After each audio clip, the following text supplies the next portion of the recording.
ग्रीष्म ऋतु आरंभ होइछि एवं प्रबल सूर्यताप सांगकु झांझीरे चर्मरे अनेक प्रकार समस्या देखा देई पारे। एही समस्या रक्षा पाइबा पई चर्मर विशेष जत्न नेबा अत्यंत जरूरी। तेबे आज आमे आपनकु किछि घर तैयारी फेस पैक विषय कहबू, जहाँ ग्रीष्म समय रे आपनक चेहरार चमक को बजाय रखिबारे सहायता करिवो।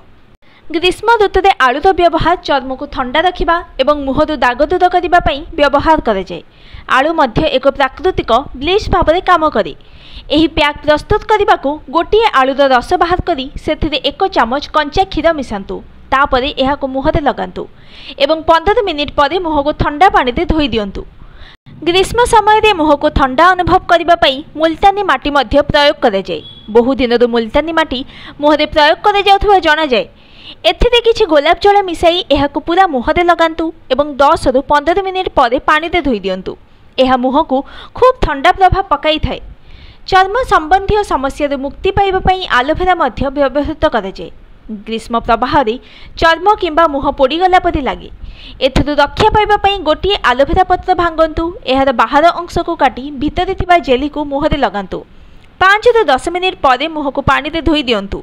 यह आपनकु बहुत आराम देव एवं आपणकर चेहरा मध्य चमकिब।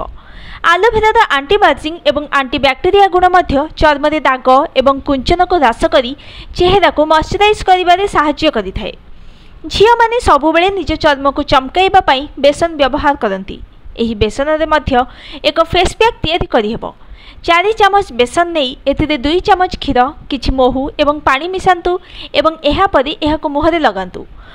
15 रु 20 मिनिट पर ठंडा पानी दे धोई दियंतु। एही फेस पैक एंटी फंगल गुण रे परिपूर्ण।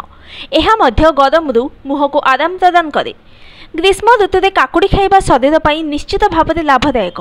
एहा सहित काकुड़ी को काटी मुह को मॉइस्चराइज करबा द्वारा काकुड़ी रे थिबा विटामिन सी एवं विटामिन ए मिली थाए, जहाँ चेहरार मृत चर्म को बाहर करिबारे सहायता करिथाए एवं एहाको सतेज करिथाए। 10 रु 15 मिनिट मध्य पानी दे धोई दियंतु। Bureau report news today.